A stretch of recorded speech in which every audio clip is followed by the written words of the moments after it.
Okay, so I finally found a location where I could build a underground facility.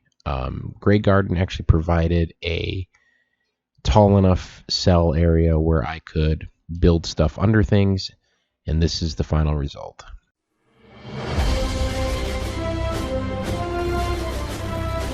Titan Uranus! Oh, it's tight. So basically, I've got this really tall mountain over here, and because of how it goes, the slope of the mountain, I was able to actually build stuff on top of it and make it look like it was a part of it. So what we've got here essentially is my story for this is this overpass here and this mountain provided a good location tactically. You've got people that are able to be up here and have this whole construction zone kind of, and then they don't have to worry about people jumping up and getting up because the grade of the mountain is so great. They only really have to worry about people coming from over there. So that's why there's a settlement here. And then, we'll take a look at the settlement.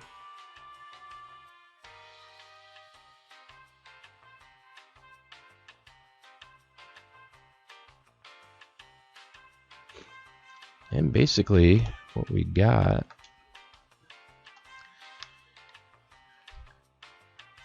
is, just your basic metal structures on the side of a cliff, right? We've got some stacked on top of each other parts of the build where, okay, we got some beds in here. We got an old barn that maybe was a part of the farm that was here before the war. And then, we've got this part up here. So, it's a pretty homey little settlement here. And maybe this scaffolding was here. They were working on the bridge before the war, and so now we use it as a lookout tower. So yeah. But down here,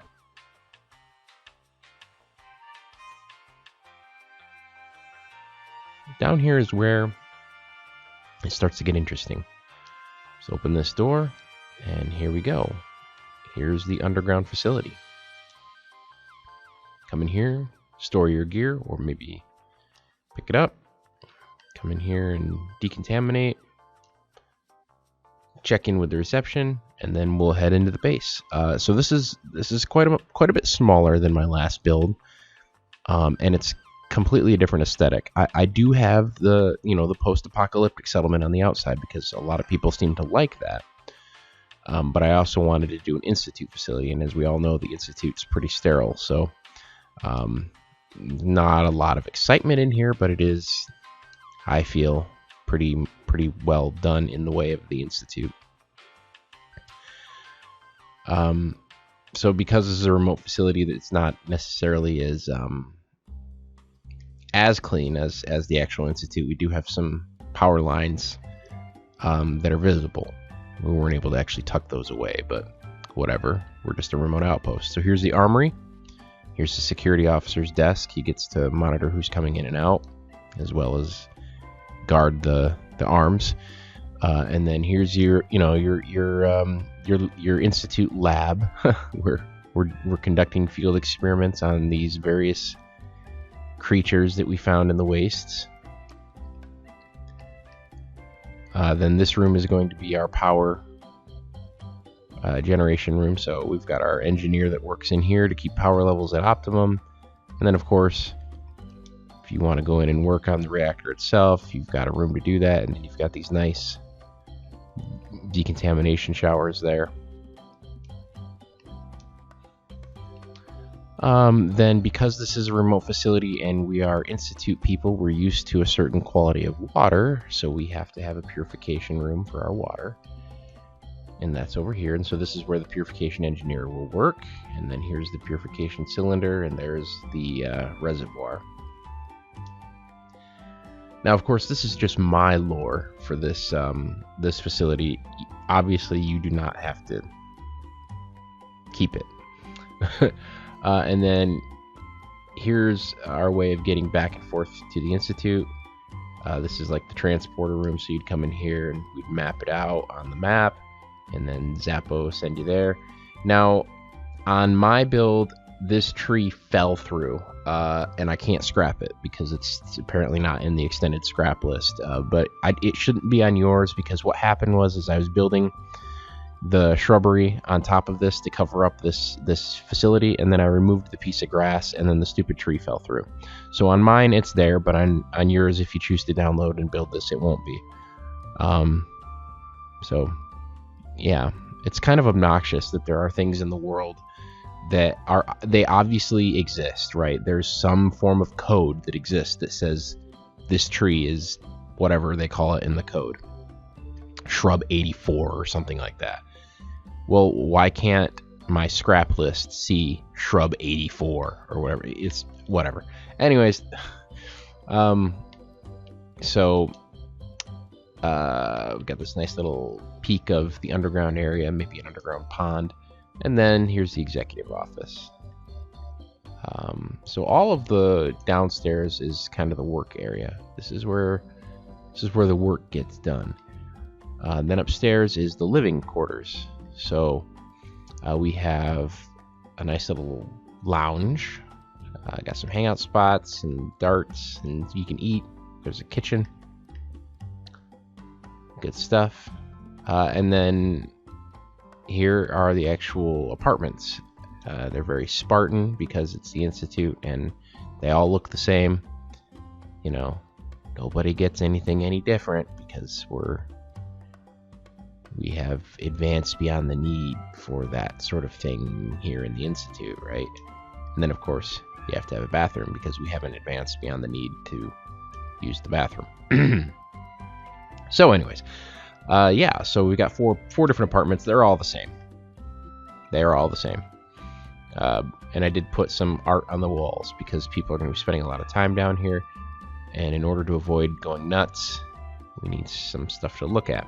Up here is the more tactical area of this particular base, where we're going to have monitoring systems, and we can kind of a field command area if we need to deploy troops or whatever. So that's basically it. Like I said, this is a much smaller build than my last one, but I'm okay with that because the last one took me, I don't know, 100 hours or whatever, and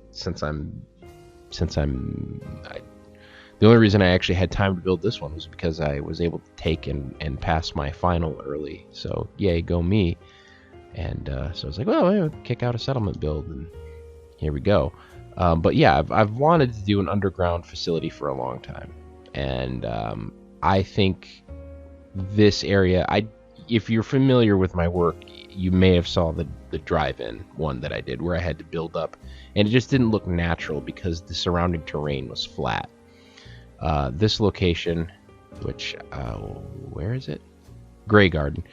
Grey Garden provided a lot more variation in the elevation of the terrain, so it looks more natural. Like if you were just walking along, right?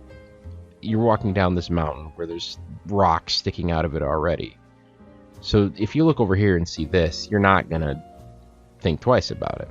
Whereas when I tried to build my underground facility at the drive-in, it stuck out pretty severely because like everything's flat, and then all of a sudden there's this mountain in the middle of all this flatness, and you're like, wait a minute.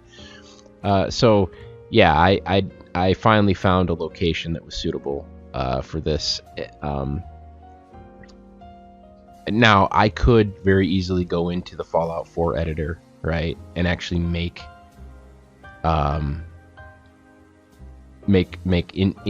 in-cell changes to the game, not incel, in-cell, 2 words,